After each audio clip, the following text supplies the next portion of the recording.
అదే RTV app వార్తల్ని క్షణాల్లో చదివే అవకాశం ఉంటుంది. ఒక న్యూస్ పేపర్, ఒక టెలివిజన్ ఛానల్ మీ చేతుల్లో ఎప్పుడూ ఉంటాయి.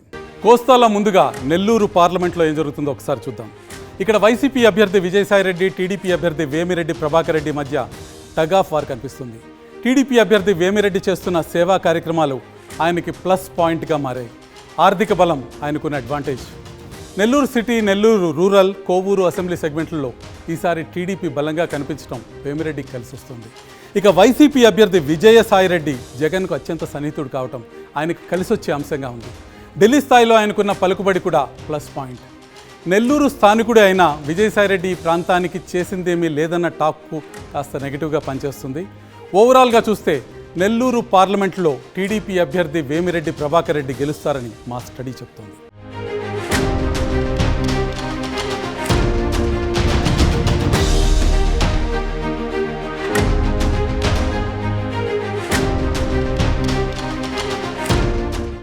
ప్రకాశం జిల్లా కేంద్రమైన ఒంగోలు పార్లమెంటు సీటుకి ఇప్పుడు వెళ్దాం.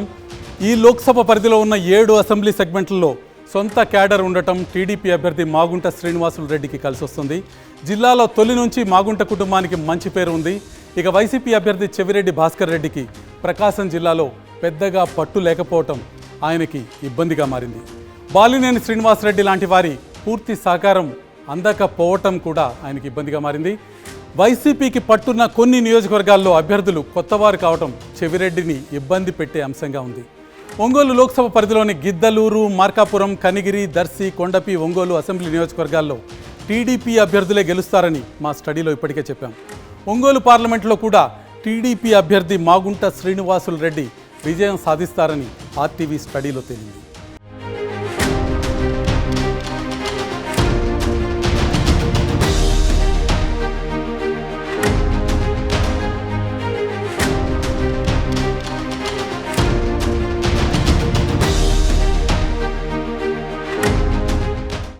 కోస్తాలో మరో కీలకమైన నియోజకవర్గమైన బాపట్లలో ఎలక్షన్ పిక్చర్ ఎలా ఉండబోతుందో ఒకసారి చూద్దాం.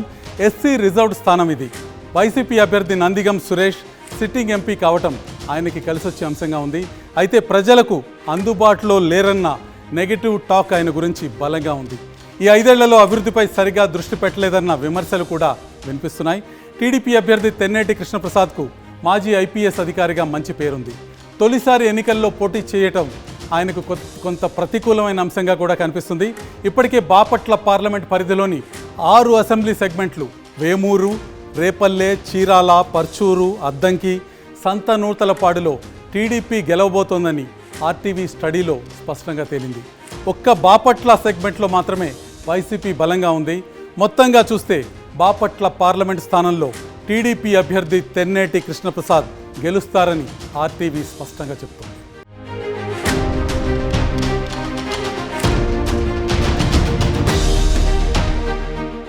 బాపట్ల తర్వాత నరసరావుపేట పార్లమెంట్కి వెళ్దాం. టీడీపీ నుంచి సిట్టింగ్ ఎంపీ లావు కృష్ణదేవరాయలు, వైసీపీ నుంచి అనిల్ కుమార్ యాదవ్ ఇక్కడి నుంచి పోటీ పడుతున్నారు. వైసీపీ ఎంపీగా ఉండి టీడీపీలో చేరిన కృష్ణదేవరాయలు ఇక్కడ పార్టీ టికెట్ దక్కించుకున్నారు. పార్లమెంట్ పరిధిలోని అన్ని అసెంబ్లీ నియోజకవర్గాల్లో పట్టు ఉండటం ఆయనకు కలిసి వస్తోంది. 5 ఏళ్ల కాలంలో ఇక్కడ చేసిన అభివృద్ధి పనులు అడ్వాంటేజ్ అవుతాయి. వైసీపీ అభ్యర్థి అనిల్ కుమార్ యాదవ్ నాన్ లోకల్ కావటం మైనస్ పాయింట్గా మారింది. ఆయన ఎమ్మెల్యే అభ్యర్థులపైనే ఎక్కువగా ఆధారపడుతున్నారన్న టాక్ ఉంది.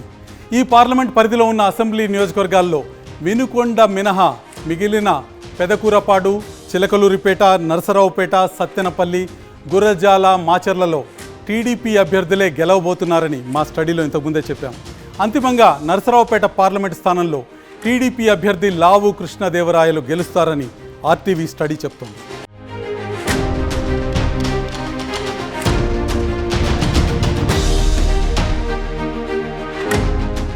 ఇప్పుడు గుంటూరు పార్లమెంట్ పరిస్థితి ఒకసారి చూద్దాం. టీడీపీ అభ్యర్థి పెమ్మసాని చంద్రశేఖర్ ప్రచారంలో అందరికంటే ముందున్న పరిస్థితి స్పష్టంగా కనిపిస్తుంది. ఆర్థికంగా ఆయనకున్న బలం అడ్వాంటేజ్ అవుతోంది. ప్రత్యర్థి పార్టీల్లోని కీలక నేతల్ని టీడీపీలోకి తీసుకురావడంలో పెమ్మసాని సక్సెస్ కావడం కలిసి వస్తుంది. గుంటూరు పార్లమెంట్ పరిధిలో ఉన్న 7 నియోజకవర్గాల్లో టీడీపీ బలంగా ఉండటం కూడా ఆయనకి ప్లస్ పాయింట్ అవుతుంది. ఇక వైసీపీ అభ్యర్థుల్ని మార్చటం ఆ పార్టీకి మైనస్ పాయింట్గా మారింది. వైసీపీ అభ్యర్థి కిలారి వెంకట రోసయ్య ప్రచారంలో యాక్టివ్గా లేరన్న టాక్ వినిపిస్తుంది. ఇప్పటికే ఈ లోక్సభ పరిధిలోని 6 అసెంబ్లీ సెగ్మెంట్స్లో టీడీపీ కూటమి అభ్యర్థులే గెలుస్తారని మా స్టడీలో చెప్పాం.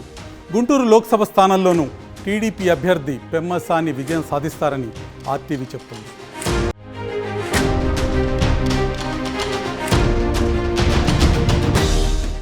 విజయవాడ పార్లమెంటు బరిలో ఈసారి అన్నదమ్ములు నువ్వా నేనా అన్నట్టు తలపడుతున్నారు. కేసినేని బ్రదర్స్లో గెలిచేది ఎవరో ఒకసారి చూద్దాం. మొన్నటి వరకు టీడీపీ ఎంపీగా ఉన్న కేసినేని నాని ఇప్పుడు వైసీపీ ఎంపీ అభ్యర్థిగా బరిలోకి దిగారు. ఆయన సోదరుడు కేసినేని చిన్ని టీడీపీ అభ్యర్థి. నానికి పార్టీ మారటం ప్రతికూల అంశంగా మారింది. టీడీపీలో ఉంటూ కోవర్ట్గా పనిచేశారనే విమర్శ ఆయనపైన ఉంది. పార్టీ కన్నా తానే సుప్రీం అన్న భావన ఆయనలో మైనస్గా కనిపిస్తుంది. ఆర్థికంగా నాని కన్నా చిన్నీదే పైచేయి. పార్లమెంట్ పరిధిలోని 7 అసెంబ్లీ నియోజకవర్గాల్లో టీడీపీ బలంగా ఉండటం చిన్నికి కలిసి వచ్చే అంశం. సామాజిక సేవా కార్యక్రమాలతో 2.5 ఏళ్ల నుంచి ఆయన జనంలోనే ఉండటం ప్లస్ పాయింట్గా మారింది. విజయవాడ టౌన్లోని 3 అసెంబ్లీ సెగ్మెంట్లలో చిన్నికి ఎక్కువ సానుకూలత ఉన్నట్టు మా స్టడీలో తేలింది. అదీగాక విజయవాడ పార్లమెంట్ సీట్లో ఒక సంప్రదాయం ఉంది. ఏ పార్టీ వరుసగా ఇక్కడ 3 సార్లు గెలవలేదు. వ్యక్తిగతంగానూ పార్టీ పరంగానూ సానుకూలతలు ఎక్కువగా ఉన్న కేసినేని చిన్నికే విజయవాడ ఎంపీ సీట్లో గెలుపు అవకాశాలు ఉన్నాయని మా స్టడీ చెప్తుంది.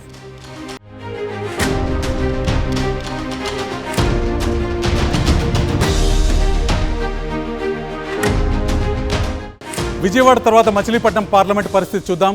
మొన్నటి వరకు వైసీపీ ఎంపీగా ఉన్న బాలశౌరి ఇప్పుడు జనసేన అభ్యర్థిగా రంగంలో దిగారు. వైసీపీ నుంచి ప్రముఖ ఆంకాలజిస్ట్ డాక్టర్ సింహాద్రి చంద్రశేఖర్ తొలిసారి ఎన్నికల్లో పోటీ చేస్తున్నారు. ఆయనకి వ్యక్తిగత ఇమేజ్ అడ్వాంటేజ్గా మారే అవకాశం ఉంది. మచిలీపట్నం అవనిగడ్డ నియోజకవర్గంలో ఆయనకు కొంత క్రాస్ ఓటింగ్ జరిగే ఛాన్స్ ఉంది. ఇక సిట్టింగ్ ఎంపీగా బాలశౌరికి 7 నియోజకవర్గాల్లో కూటమి పార్టీల బలమైన మద్దతు పనిచేస్తుంది. అత్యధికంగా ఉన్న కాపు బీసీ ఓటు బ్యాంక్ ఆయనకు కలిసి వచ్చే అంశాలుగా ఉన్నాయి. ఈసారి మచిలీపట్నం పార్లమెంట్ పరిధిలోని అసెంబ్లీ సెగ్మెంట్లలో టీడీపీకి ఎక్కువ సానుకూలత కనిపిస్తుంది. ఆ ఫలితమే ఎంపీ ఎన్నికల్లోనూ రిఫ్లెక్ట్ అవుతుందని మా స్టడీ చెప్తోంది. ఓవరాల్గా మచిలీపట్నం పార్లమెంట్లో జనసేన అభ్యర్థి బాలశౌరి గెలిచే ఛాన్స్ ఉన్నట్టు మా స్టడీలో స్పష్టంగా కనిపిస్తుంది.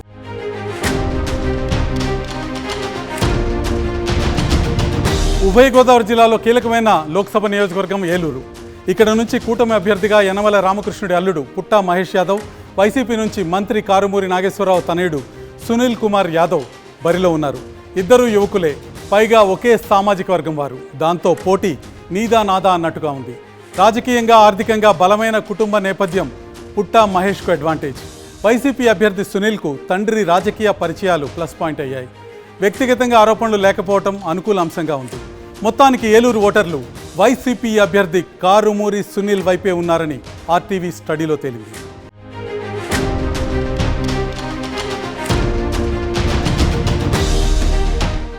ఏలూరు తర్వాత నర్సాపురం పార్లమెంట్ పరిస్థితి చూద్దాం. కూటమి అభ్యర్థిగా భూపతిరాజు శ్రీనివాస్ వర్మ, వైసీపీ నుంచి గూడూరి ఉమాబాల పోటీ చేస్తున్నారు. నర్సాపురం పార్లమెంట్ క్షత్రియులకు కంచుకోట కావటం భూపతిరాజుకు ప్లస్ పాయింట్గా మారింది. కూటమి అదనపు బలం కానుంది. 35 ఏళ్లుగా బీజేపీని నమ్ముకున్న వ్యక్తిగా ఈయనకి మంచి పేరుంది. గతంలో కృష్ణంరాజు, గోకరాజు, గంగరాజుల గెలుపు వెనుక ఈయన కీలక పాత్ర పోషించారు. వైసీపీ అభ్యర్థి గూడూరి ఉమాబాల పెద్దగా పరిచయం లేని వ్యక్తి. రాజకీయాల్లో ఇప్పటివరకు అంతగా చురుగ్గా లేకపోవటం ప్రతికూల అంశంగా మారింది. సీఎం జగన్ ఇమేజ్ మాత్రమే ప్లస్ పాయింట్గా ఉంది. నర్సాపురం పార్లమెంట్లో clear cut victory Bhupathiraju Srinivas వర్మదేనని ఆర్టీవీ స్టడీలో తేలింది.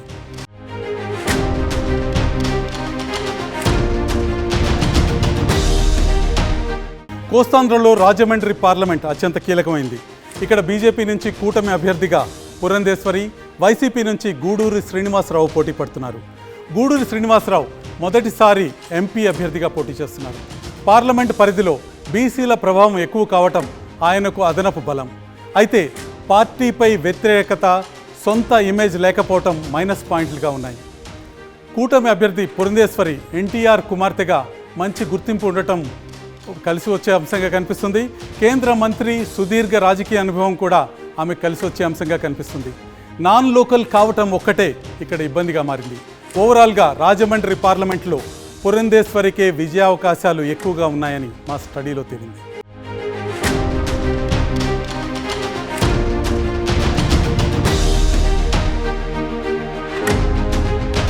రాజమండ్రి తర్వాత అమలాపురం పార్లమెంట్ పరిస్థితి ఒకసారి చూద్దాం. వైసీపీ నుంచి రాపాక వరప్రసాద్ టీడీపీ అభ్యర్థిగా గంటి హరీష్ మాథూర్ పోటీ పడుతున్నారు. 2019లో జనసేన నుంచి గెలిచిన ఏకైక ఎమ్మెల్యేగా రాపాక గుర్తింపు తెచ్చుకున్నారు. కానీ వైసీపీలోకి మారటంతో జనసైనికుల్లో తీవ్ర వ్యతిరేకత ఉంది. ఎంపీగా పోటీ చేయటం ఇదే మొదటిసారి. రాపాక మీద ఉన్న వ్యతిరేకత చూస్తే గెలుపు అసాధ్యంగా కనిపిస్తుంది. కూటమి అభ్యర్థి గంటి హరీష్ మాథూర్ యువకుడు, ఉత్సాహవంతుడు. బాలయోగి కొడుకుగా మంచి గుర్తింపు ఉంది. గత ఎన్నికల్లో స్వల్ప మెజారిటీతో ఓడిపోయారనే సింపతి కూడా ప్లస్ పాయింట్ అవుతుంది. అమలాపురం పార్లమెంట్లో హరీష్ మాథూర్ బంపర్ విక్టరీ ఖాయమని మా స్టడీలో తేలింది.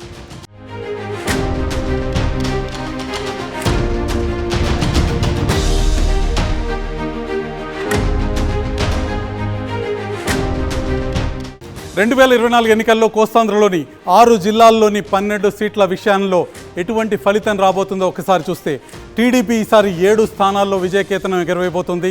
వైసీపీ 1 స్థానానికి పరిమితమవుతుంది. భారతీయ జనతా పార్టీ, జనసేన చెరి 2 స్థానాల్లో విజయాన్ని సాధించబోతున్నాయి. వైసీపీ గతంలో స్వీప్ చేసి టీడీపీ 2 స్థానాలకే పరిమితమైన కోస్తాంధ్రలో పరిస్థితి పూర్తిగా మారే అవకాశం కనిపిస్తుంది. నెల్లూరులో వేమిరెడ్డి ప్రభాకర్ రెడ్డి తెలుగుదేశం జెండా ఎగరవేయబోతున్నారు. ఒంగోలులో మాగుంట శ్రీనివాసులు రెడ్డి తెలుగుదేశం జెండా ఎగరవేయబోతున్నారు. ఇక బాపట్లలో తెన్నేటి కృష్ణప్రసాద్ తెలుగుదేశానికి విజయాన్ని అందజేయబోతున్నారు. నరసరావుపేటలో లావు కృష్ణదేవరాయలు తెలుగుదేశం తరఫున గెలవబోతున్నారు. గుంటూరులో పెమ్మసాని చంద్రశేఖర్ తెలుగుదేశం విజయకేతనాన్ని ఎగరవేయబోతున్నారు. విజయవాడలో కేసినేని చిన్ని తెలుగుదేశాన్ని గెలిపించబోతున్నారు. మచిలీపట్నంలో బాలశౌరి జనసేన పార్టీకి విజయాన్ని అందజేయబోతున్నారు. ఏలూరులో కారుమూరి సునీల్ వైసీపీకి విజయాన్ని అందజేయబోతున్నారు. నరసాపురంలో శ్రీనివాస్ వర్మ భారతీయ జనతా పార్టీ తరఫున విజేతగా నిలవబోతున్నారు. రాజమండ్రిలో పురంధేశ్వరి బీజేపీని గెలిపించబోతున్నారు. అమలాపురంలో గంటి హరీష్ సైకిల్ గుర్తుని గెలిపించబోతున్నారు. తెలుగుదేశం జెండా ఎగరవేయబోతున్నారు. ఇక కాకినాడలో ఉదయ్ శ్రీనివాస్ జనసేన పార్టీ తరఫున విజేతగా నిలవబోతున్నారు. ఈ రకంగా కోస్తా ముఖ చిత్రం మారిన విషయం మనకి చాలా స్పష్టంగా కనిపిస్తుంది. 2024లో వైసీపీ కేవలం 1 స్థానానికి మాత్రమే పరిమితమవుతుంది. 10 స్థానాల నుంచి 1 స్థానానికి వైసీపీ వస్తుంది. 2 స్థానాల నుంచి టీడీపీ బలం 7 స్థానాలకు పెరుగుతుంది. జనసేన పార్టీ 2 స్థానాల్లో 2 లోక్సభ స్థానాల్లో విజయం సాధించబోతోంది. భారతీయ జనతా పార్టీ 2 లోక్సభ స్థానాల్లో 11 స్థానాల్లో టీడీపీ కూటమి విజయం సాధించబోతుంది. ఇక ఏపీలో ఇతర స్థానాల్లో ఎవరు విజయం సాధించబోతున్నారో ఒక్కసారి చూద్దాం.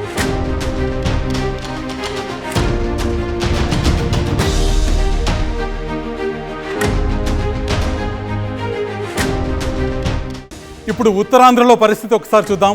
ఉత్తరాంధ్రలో మొత్తం 5 లోక్సభ నియోజకవర్గాలు ఉన్నాయి. 2019 ఎన్నికల్లో ఇక్కడ ఏ పార్టీ ఎన్ని స్థానాల్లో గెలుచుకుందన్న డేటా ఆర్టీవీ యాప్ నుంచి తీసుకుందాం.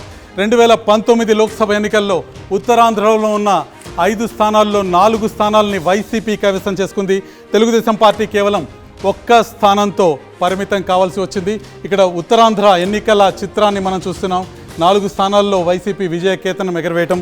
2024లో జరుగుతున్న ఎన్నికల్లో ఉత్తరాంధ్రలో ఏ పార్టీ ఎన్ని స్థానాల్లో విజయం సాధించబోతుందో ఇప్పుడు చూద్దాం.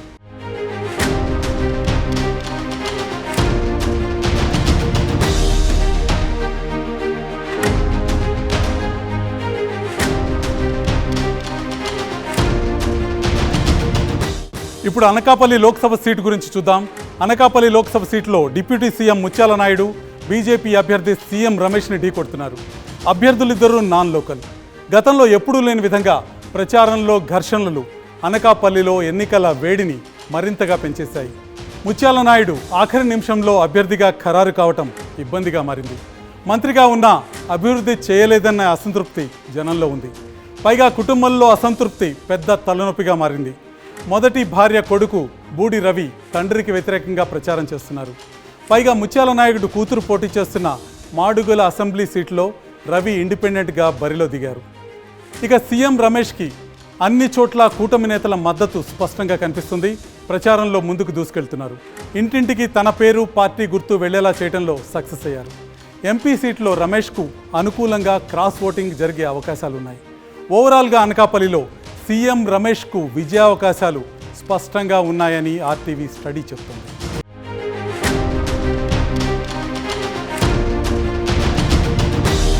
నమస్తే అండి. ఇది వ్యాపారం గురించి కాదు, ఓటు గురించి. ఎన్నికల్లో ఓటు వేయడం మన హక్కు మాత్రమే కాదు, కర్తవ్యం. ఎంతో మంది మహా నేతలు శ్రమించి ప్రాణత్యాగం చేసి ఈ అవకాశాన్ని మనకిప్పించారు. అందరూ ఓటు వేద్దాం. ఎందుకంటే ఓటు హక్కు ఊరికే రాదు. నా ఓటు ఎవరికో తెలుసా? అది సీక్రెట్ అండి.